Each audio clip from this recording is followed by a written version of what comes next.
Just hours after Miami's gritty and exhilarating Game 3 win, we'll look back and ahead and analyze things we liked in the game and would want to see moving forward, and the things the Heat team could do without. From Victor Oladipo's defense to Tyler Herro's minutes, we'll break it all down on today's edition of Locked On Heat. You are Locked On Heat, your daily Miami Heat podcast. Part of the Locked On Podcast Network, your team every day.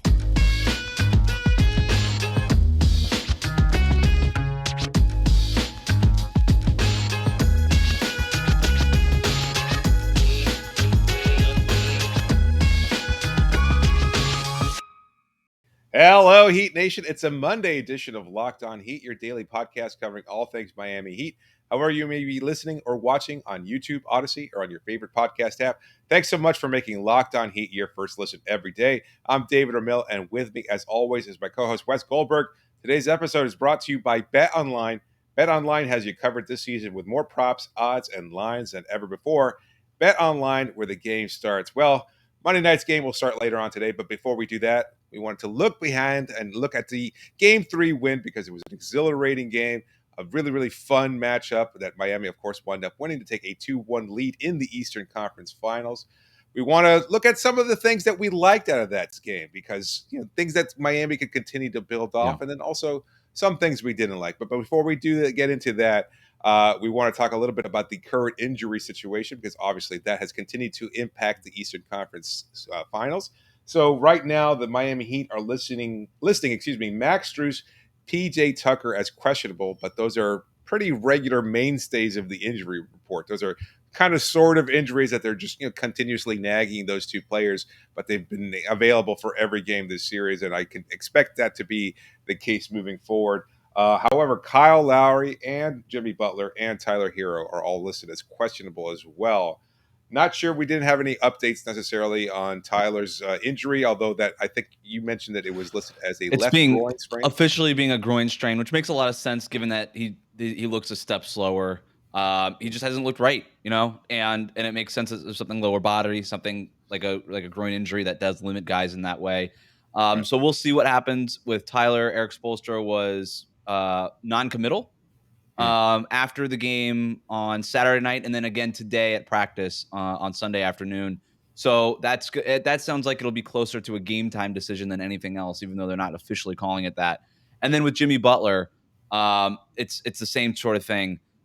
Inflammation in the knee, exactly like we said. The trainers basically looked at it at halftime, said, "You're not going back out there," and he's going to be undergoing treatment for these couple of days while the team is in Boston.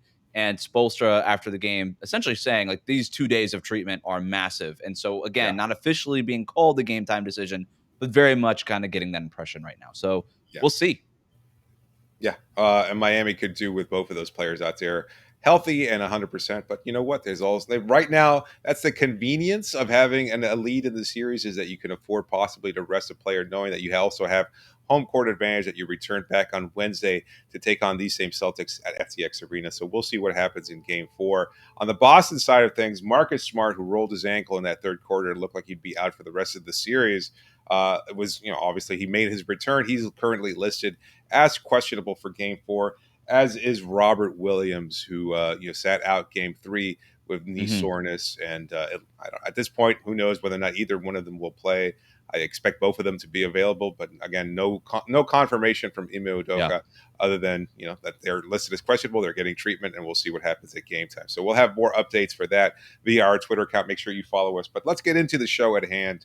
Let's start off with the things that we liked from Game 3 that maybe we'd want to see from the Heat moving forward. Why don't you kick us off, Wes?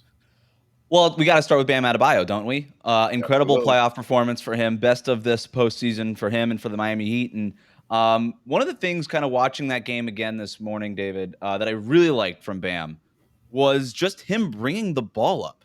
And it sounds like a small thing, but trust me, it's a big thing, okay? Because when you've got Bam getting the rebound and not immediately looking to outlet it to a guard where he's just pushing the ball down the court himself. And it doesn't even need to be like him looking like Giannis out there, pushing it at 100 miles an hour. Just him literally just bringing the ball up at a normal pace is, I think, a really good thing for him because, number one, puts the ball in his hands, which is important. Yep. It kind of gets him in attack mode, right? It gets him thinking, looking to set things up offensively for either himself or his teammates. And you just like to put Bam in that mindset early. It just sort of empowers him. You know what I mean?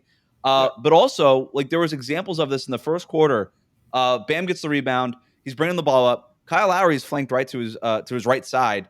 And instead of just giving it to Lowry as a center normally would just give it to the point guard, he brings the ball up. And Grant Williams, who was his main assignment early in the game, starts to backpedal as Bam is bringing it up past half court and then towards the three-point line. You've got Grant Williams now backpedaling because, well, it's Bam Adebayo, and he's probably going to try to get to the rim.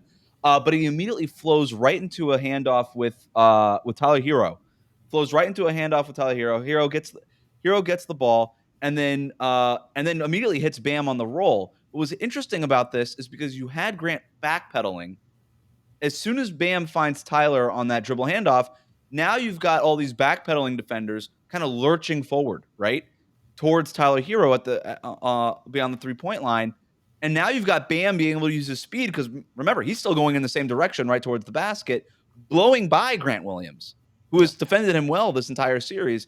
And now you've got an easy layup for Bam Adebayo right at the basket instead of messing around, and sort of further away from the basket in the painting area and stuff like that. He's getting right to the rim early, which, like we talked about last night after the recap, kind of sets up the rest of his mid-range game and all those other things that he got into later in the game. I love Bam bringing the ball up. I think it makes Boston have to think because you can't ignore the guards, whether it's Tyler Herro, Kyle Lowry, whoever, but they have to start defending Bam Adebayo sort of, extended out from the paint, which opens up so many things near the rim for other guys too, and of course for Bam, like he did in that first quarter example. So love to see Bam Adebayo bring the ball up. By the way, just spoiler, a lot of my likes are Bam Adebayo related. We're going to get to a lot of them, but this was the one I wanted to lead off with. Well, I've got one myself, but to your point, there were a couple of possessions there where he was able to just drive past a set defense too because of that speed. So again, not necessarily like Giannis, but somewhat Giannis-like, and being able to initiate that offense. That's what he's supposed to be able to do, and he can do it. He's got the skill, he's got the touch. If you can attack the basket before Boston's defense sets, why not do it? And these are the kinds of things that we're missing. To that point, Robert Williams wasn't in the game. I still think he can continue that trend moving forward. I still think he can attack the basket, especially in transition, especially if he's bringing the ball up. Robert Williams is going to have to adjust. And if there's somebody else like a Kyle or a Tyler or somebody along those lines playing alongside him, kind of flanking him as he's driving to the hoop, that's an easy dish off right there for another basket because Williams isn't going to be able to recover if he's guarding Bam. My like is wait, one more thing on that, though, because the Robert Williams thing you brought up is a really good point, and there's a lot of questions. Can Bam do this against a Celtics defense that does have Robert Williams? And it's a good question because the Celtics have just been planting Robert Williams in the paint. But the Heat have been working to get Bam involved in this series all series long by kind of just with the passes to him in the post and all the pocket passes, trying to get him in pick and roll where he starts on the baseline and comes up and sets the screen, a pick and roll, basic pick and roll. Where if you're getting him the ball in a full court setting and now Robert Williams has to come up and guard him just like Grant Williams had to and all these things, now you like Bam being able to blow by Robert Williams. You're not just having Robert Williams planted in the paint. So that might be a way to counter that. That's a good call by you. Well, to that point, I also like Bam Adebayo's mid-range game. Like, I think it was a big factor in yesterday's game, something that we have not seen from him consistently or regularly or even effectively throughout most of the playoffs. He finished 6 of 11 from mid-range according to NBA statistics there. The footage on that looked great. Just being able to rewatch those shots being taken and just the fact that he had confidence. There was that one play where he was being guarded well by Al Horford at the top of the painted area. Horford stripped him. He bobbles the ball, gets it back, and says, you know what? I still felt comfortable shooting the ball. I'm going to shoot it again, and I'll shoot it right in your face, and I'm going to hit it. And he did. 6 of 11. That's really, really impressive shooting for a big man. Bam has always had that. He's slowly been building that up over the past couple of seasons, but we're starting to see it more and more. And if he can continue to do this moving forward, I think it sets up everything else because from that point forward, you saw how the defense had to shift a lot when he had the ball in his hands. He could face up a Grant Williams or an Al Horford, and he's not sure what's going to happen next. Is he going to unleash another jumper in my face, or is he going to drive right past me using that speed? Is he going to be able to use his strength on a smaller player like Marcus Smart or Jaylen Brown? Because those are things that he was able to do effectively. Right. And I think it was all kind of set up by that mid-range game. So I'd like to see that more and more moving forward. Yeah, I mean, that was another one of my likes for Bam was just I loved him facing up Marcus Smart, to your point, when he got that switch and you had the smaller Marcus Smart just trying to guard him. That's a height advantage that Bam has, right? And he went 3 for 3 with the Defensive Player of the Year, Marcus Smart, guarding him. That's an interesting stat. And Boston has been really willing. The Celtics have been really willing to give Bam Adebayo that switch, right? Like they haven't been fighting it all that much. Some of their other wing players, like they'll have the main guy, whether it's Grant Williams or Al Horford, sort of fight through the screen and not give up the switch so easily. But with Marcus Smart, they've been really willing to give up that switch rather easily. But if Bam can kind of settle into facing up, not even trying to post him up. There was one play where he tried to post him up on the low left block, and Marcus Smart sort of took the chair out from under him and forced an offensive foul. Don't even bother with that. Just turn around, face that dude up. You're so much taller than him. Marcus Smart is a very good defender, but when you have that height advantage and you've got that mid-range game working, to your point, might as well just shoot that shot if you've got it. So that was a really good one. Yeah. So we'll bring up some of the things we don't like coming up next. But before we do that, just to tell you about a new sponsor of the show.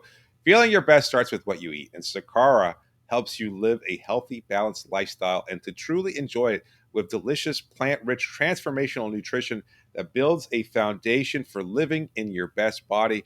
So many of the products that we advertise and so much of the things that people want to buy are about things that make them feel better, whether it's something to help you sleep or something that helps your diet or things that help you exercise better. Well, guess what? It all starts with your diet, which is why Sakara is such a big factor, something that we're proud to sponsor or have as a sponsor of the show. Sakara is a wellness company anchored in food as medicine, on a mission to nourish your body through the power of plants. They give you the tools you need to transform your life with their organic, ready-to-eat meal delivery program. Who doesn't love that? And functional wellness essentials. They're nutritional designed, chef-crafted breakfasts, lunch, and dinner are made with powerful plant-rich ingredients, helping boost your energy, support your digestion, curb your sugar cravings, and get your skin glowing. Plus, it's all delivered right to your door. Who doesn't love that? And right now, Sakara is offering our listeners 20% off their first order when they go to sakara.com/lockedon20 to enter the code lockedon20 at checkout. That's Sakara, SAKARA.com/lockedon20 to get 20% off your first order. Sakara.com/lockedon20.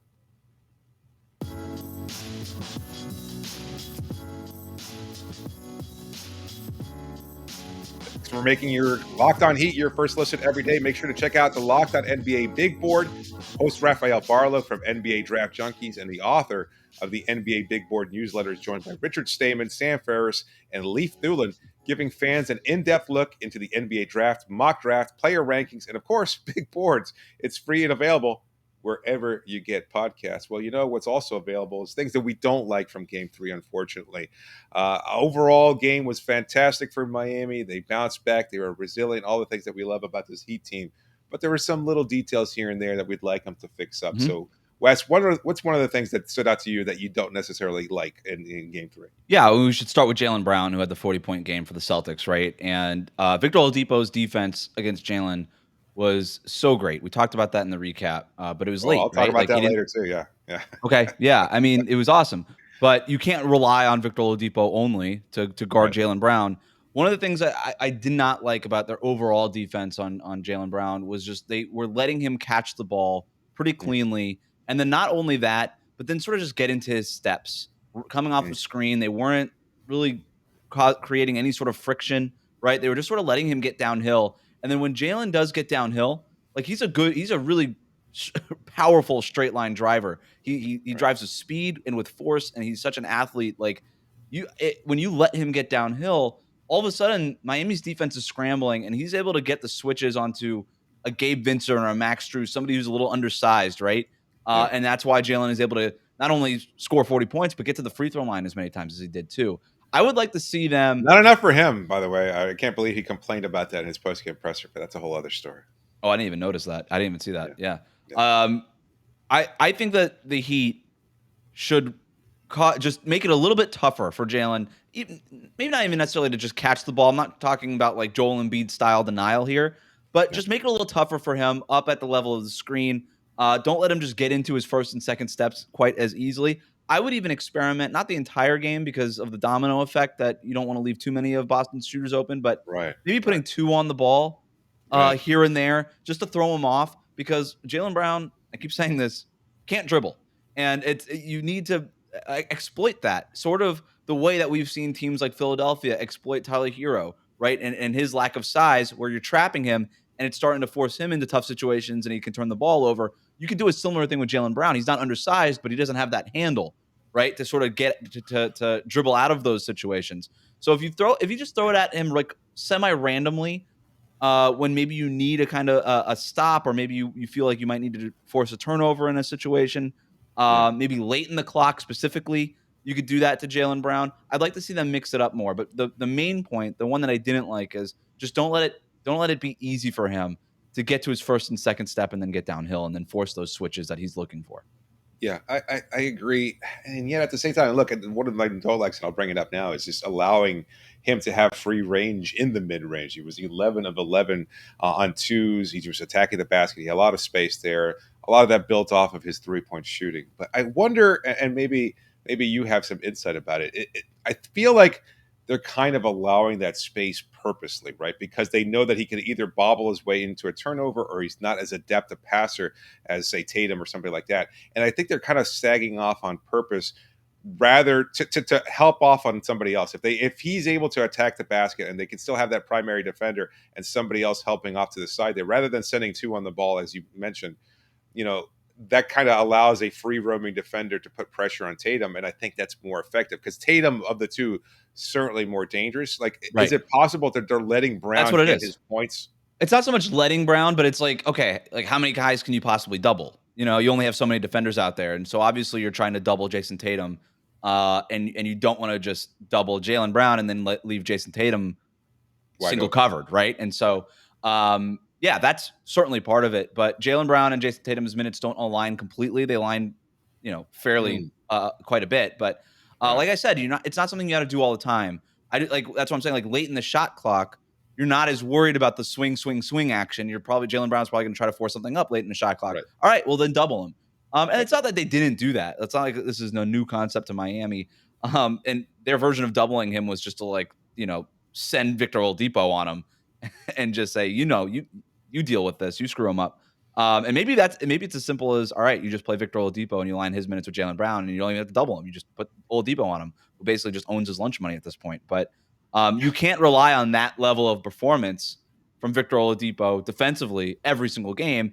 And the Celtics are really good, and Jaylen Brown's talented enough to have their own counters to it. So we'll see. But I just think mix it up a little bit. Just mix it up a little bit. They are going over the screens.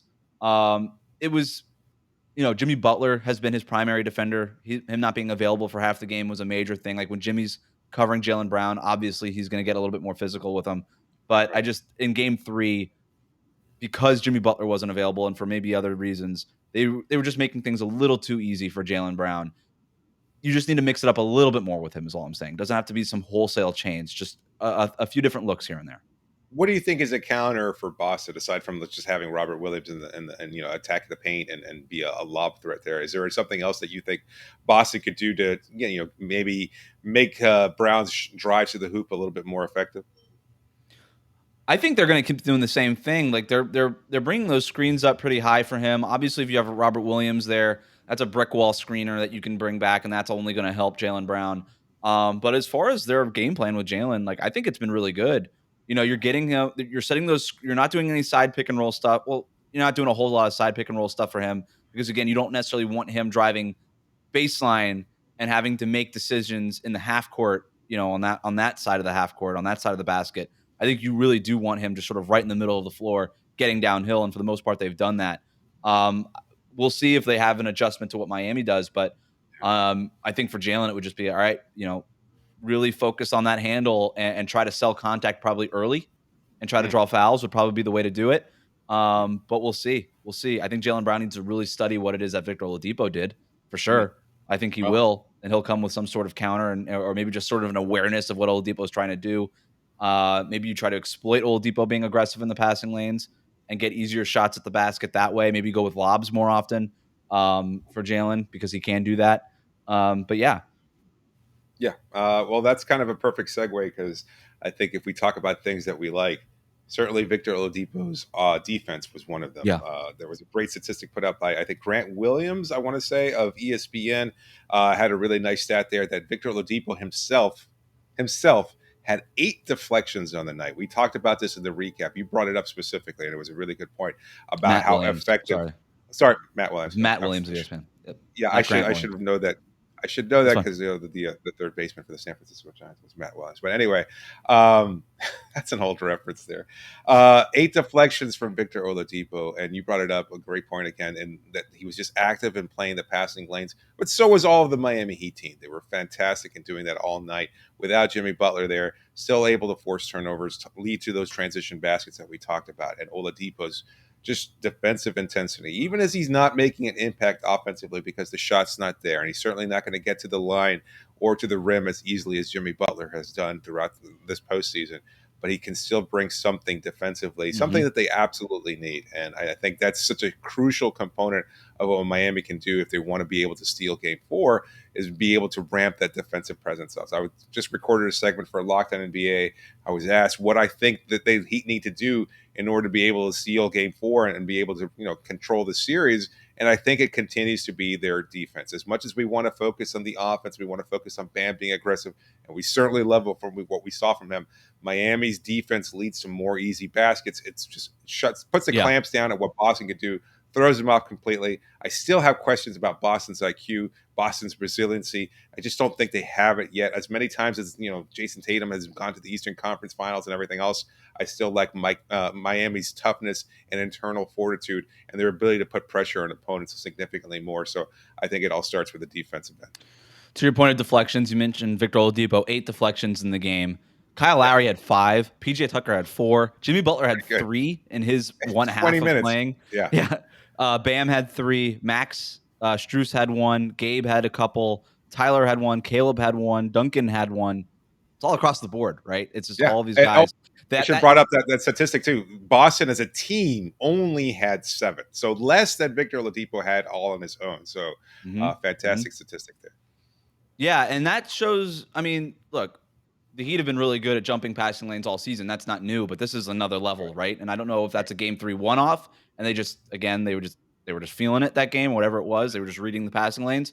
But it does also show a concerted effort to get those deflections, create loose ball situations, and potentially transition opportunities, right? Like that is a concerted effort from this Heat team. We mentioned that as an underlining advantage in this series for Miami. We'll see if Boston tries to exploit that, because there is a level of aggression defensively that the Heat have that can be exploited, right? Like if you're jumping those passing lanes, it does potentially give up easy baskets. But the Heat have been really good at timing it. They've been really good at figuring that kind of stuff out. But I forgot where I was going with that point. But yeah, that's the point. Well, as an aside, though, I just want to add, I am very, very, very sick already of hearing about how Boston's wing players coughed up the ball, and that they just threw it away, that their lack of focus and determination and everything else cost them the game. You know what? Miami's defense has been pretty good all season long, and I think that was certainly evidenced in Game 3's win as well. You can't take away what Miami was able to do defensively. Like, did Boston make mistakes? Hell yeah. Did Miami capitalize on those? Yeah, that's kind of what you do in order to win basketball games. You have to be able to take advantage of those mistakes. And while Boston made them, that doesn't mean that Miami's defense was just like, oh, look at Jaylen Brown bobbling the ball. Let's let him do it and see if he can regain control and maybe get an easier look at the basket. Like, what's the problem here? Like, I'm really confused at how Celtics fans are trying to justify this in their own head as Boston screwing the pooch as opposed to Miami. I'll tell you where you went wrong here. Trying to figure out what Boston fans are thinking. That's your problem. That's a good point. Well, what's one of your likes before we wrap up our segment here? Mine is actually, it requires a little bit of a deep dive, so let's save it for the next one. Ooh, that's what's called a tease, ladies and gentlemen. Yeah, that's where you get paid the big bucks. Speaking of big bucks, just a reminder that our partners over at BetOnline continue to be the #1 source for all of your betting needs and sports info. Find all the latest odds, news, and sports developments, including this year's basketball playoffs, Major League Baseball scores, fights, and even next season's NFL futures. BetOnline is your continued source for all of your sporting wagering information, from live betting to playoffs, esports, and more. Head to the website today or use your mobile device to learn more about the trends in action. BetOnline, where the game starts.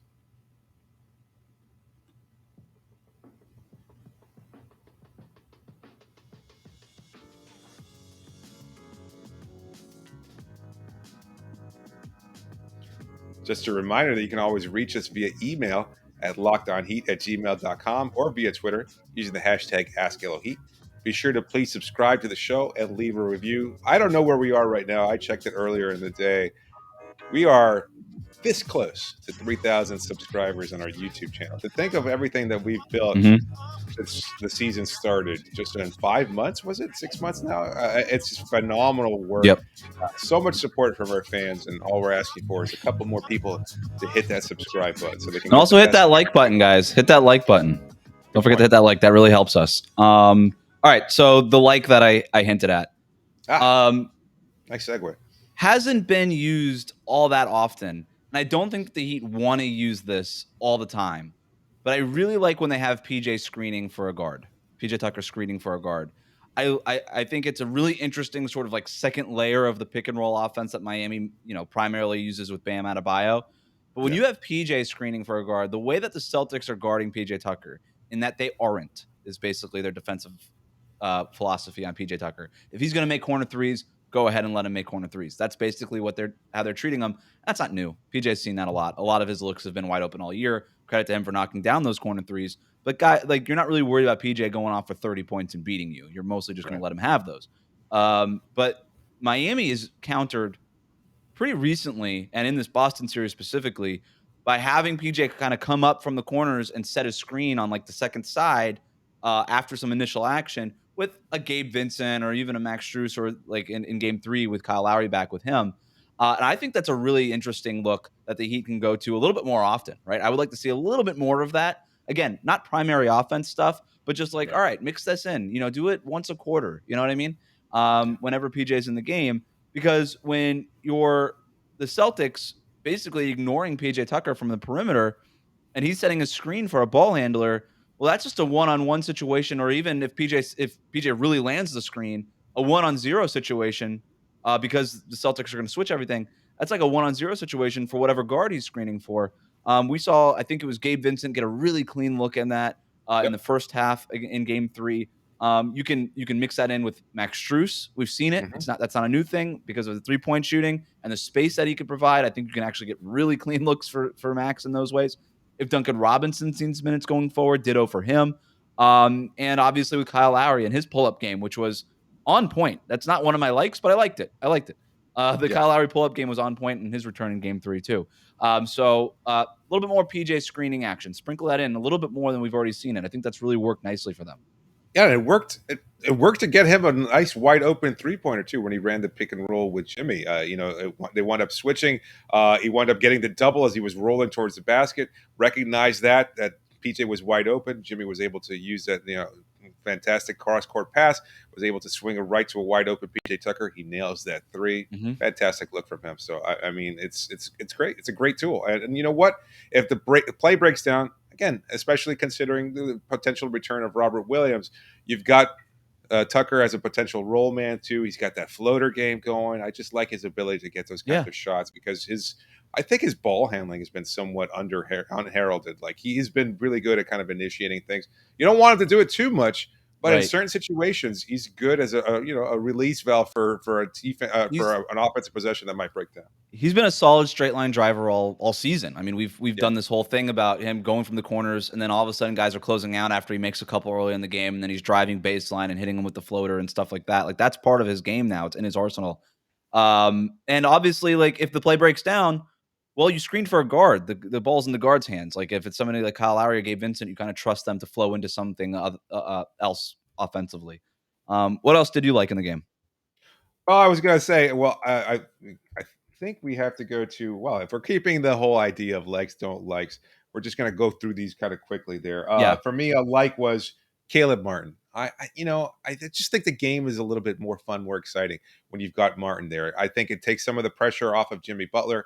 I don't think that you're necessarily going to get the same kind of effective performance from Victor Oladipo moving forward. I think you want to be able to rely on your depth. I know we kind of vacillate between this somewhat because you tighten your rotation, you loosen your rotation, but you've got to just find the guys who can contribute on a night-to-night basis. And I remain pretty steadfast in that belief. Caleb plays 10 minutes. They were effective. He hits a three-pointer, gets a dunk at the rim. He just provides that spark. Same way he has all season. You dance with the girl that brought you there. I think you want to continue to kind of move forward with that kind of idea, because I think he's just more effective. And again, it's also more fun to see when Caleb's hitting those shots. And I don't think that Boston's preparing and or worried about Caleb Martin, so that kind of gets him open looks too. He's not a savvy ball handler or shot creator for others. At the same time, if he's attacking with that same kind of ferocity, he's still making a positive impact. So a little bit more Caleb for me. Made a 3 late in that Celtics game, Yep. and he was pumped because he hadn't been missing a whole lot of them before that. And so, and Boston's doing the same thing, but even more so with him versus the way that they've been guarding PJ Tucker, just completely ignoring him. Like with PJ, they'll at least he gets the ball in the corner, they'll sort of fake the closeout. They'll kind of jog in that closeout. With Caleb, they're like, go ahead, man. Here's the basket. Go for it. That rebound. And players hate that. They know that. They know they're being disrespected. They know that they feel like it's a perceived slight. You know what I mean? And so when you make the 3 in their face, it does, I would imagine, feel very good. I think that's a really good way to explain or sort of describe Caleb Martin's game. Is he's just really fun to watch and he makes the game more fun. I can't disagree with that. I have been a little bit less enthused with his minutes in this series overall. I just think that the way Boston is guarding him, unless he's making those threes, I'm not sure he has a place in this series. But if Jimmy Butler is banged up or if he has to even miss time, Caleb Martin will see more minutes in this series regardless. So that's fine. Is it mine for a don't like? How are we doing this? Either way, just go through them. All right, I'll do a quick one. You like Don't like. I didn't like the Duncan, Tyler, and Gabe minutes when they were all on the floor together. Those lineups when those 3 were on the floor, it didn't hurt them in Game 3. Miami went to a zone with those guys. They held up defensively, and it was fine. But I also it was also a game where Jayson Tatum was clearly out of it, and those are matchups that Jayson Tatum will routinely exploit, probably going forward. I don't think you should tempt fate. I understand that there was some injury stuff and everything like that, but that was even, I think, before Jimmy left the game. You had Kyle Lowry back, and I thought he was as good defensively as he was offensively last night. I would not tempt fate with those Duncan, Tyler Herro, Gabe lineups. You're just giving up too much size, a little too many pressure points for the Celtics to look at. So I would not tempt fate with those lineups. Yeah, I don't like injuries, and I know that's a kind of wide catch-all there, but at the same time, we've seen them shape the series. We've seen them shape the narratives and the stories and what people kind of focus on, and it's not good because it's taken away from some of the enjoyment of what Miami has been able to do. Because they wouldn't have been able to do this without Robert Williams, or in the first series, in the first game, if Marcus was healthy or whatever. So much has been taken away from what Miami has been able to accomplish. Even disregarding their victories over Philadelphia and Atlanta, because of course they had John Collins hobbling on one leg or Joel Embiid going through all these myriad injuries. They would never have been able to get past them. I'm just so sick of that talk. At the same time, it also provided this really weird kind of carefully crafted, orchestrated spark when Marcus Smart runs through the hallway in order to return back to the lineup. Jayson Tatum getting work on some alleged injury that was incurred during the game there, providing this spark. Again, it was Willis Reed going to the Madison Square Garden in the NBA Finals type. I'm not even going to mention Paul Pierce shitting his pants. Paul Pierce pooping his pants. Yeah. No, I mean, look, nobody likes injuries. And if you're here rooting for the Celtics to get hurt, you kind of suck as a person. Sure. Nobody likes injuries. I'm with you. And it did create some weird momentum somehow, some Ewing theory kind of stuff a little bit. It was very strange. One last thing that I like, because we should end on a like. Yeah. Bam Adebayo rolling hard to the basket. I told you I had one more Bam thing. Bam Adebayo rolling hard to the basket was awesome. Okay, that was great. Sets up Miami's offense completely. When he is getting to the rim, even versus 4 feet away, and then settling for those push shots early in the game before he sort of established dominance at the basket, I still like him getting that deep penetration. And then obviously that opens up everything else. We talked about Bam's scoring so much. Right. Obviously a playoff high for him this season. It was also a playoff high this season for him in assists with 6 assists. I mean, it literally opens up the entire offense. It opened up the split cuts for Max and for Gabe and all these things when he's facilitating out of the low post. It helps everything. It has a domino effect. It'll be interesting to see how Boston counters that. Do they try to meet him up higher at the level of the screen or things like that? And if they, instead of dropping, right? Because when Bam is attacking that drop and he's got a head of steam, then we saw what he's able to do, right? He does what we just saw. He's able to just sky right over Al Horford or Grant Williams or whoever it is. I'll be interested to see if the Celtics kind of ditch the drop against Bam, try to meet him up higher, create more friction early in the offense for him. And if they do that, then what Miami's counter to that counter could be. And we saw glimpses of this in game 3 where they have PJ Tucker in the dunker spot, just sort of waiting there. You could do that with PJ. You could do that with somebody like Caleb Martin, who's more of a lob threat than PJ, right? And you could start kind of getting the lob over the top of Boston's defense. With Bam being as good as of a playmaker as he is, again, with those 6 assists last night, that would be open for him. And I would like to see if Boston does do something, because they have to do something, right? They can't just let him careen his way to the basket for a second straight game. They're going to have to counter with something. Well, that's the obvious early counter that I think Bam could go to. I'll be interested. That's what I'll be watching for partly in game 4. I hate to kind of take away from the positivity of the like. At the same time, I want to focus on a positive too. But do you think that this puts more pressure? Like we talked about whether or not Miami has stolen the control of the series, which might be too early to tell. But with Bam being able to look that good in game 3, and if Jimmy's able to bounce back and be healthy and be the version of Jimmy that we've seen early on, does that put more pressure on the Celtics? Like, are they going to be able to adjust to this potential threat of 2 Heat players being able to dominate offensively, knowing what Jimmy was able to do in game 1 and what Bam was able to do in game 3, and knowing again that Kyle Lowry's still there waiting in the wings and capable certainly of having a big game himself? Do you think that it puts, again, does it make things harder for Boston knowing that these 2 guys can put up these kinds of points on a nightly basis? I mean, it does. And if we're talking about how Boston responds in game 4, they're going to respond in a very big way. Like the Celtics are going to have a really good game in game 4. Jayson Tatum is not going to play the way that he did in game 3. It's just not going to happen. Like Jayson Tatum's going to come out. This could be like, this has all the makings of like a Tatum classic. I mean, this is what we've seen from him in these playoffs, right? Like where he goes out and scores 40. The Heat will make it tough on him, but they've got to be ready for a serious punchback from the Celtics. But that's why we talk about these counters. The Celtics are on the ropes right now. They know they can't lose both of these games at home. They can't. Right. They lose these games at home, this series is over, right? It might not end. It might not be. Well, yeah, it's probably Heat in 5. It might not be Heat in 5. Maybe it's Heat in 6. Whatever. The Celtics don't win the series if they lose the next game. They know that. They don't win the series if they lose the next game. So they're going to come out swinging. They're going to come out energized. The Heat have a lot of different things they got to figure out. Namely, is Jimmy Butler going to play in this game? But either way, they've got to be ready for a hard counterpunch because it's coming. Yeah, well, we'll be there to recap the game. We'll probably be going live immediately after that game. Yep. So make sure to subscribe to the show. Special guest. Yes, a surprise special guest will be on the show. So make sure you check that out. And also, thank you so much for making Locked On Heat your first listen every day. Now make your second listen Locked On NBA. From the first jump ball of the tournament to the last possession of the finals, Locked On experts take you deep inside the playoffs with insight and analysis affecting all 30 teams. This is David Ramil signing up for now. Thanks so much for joining me, Wes. Wrap it up, E. Like and subscribe on YouTube.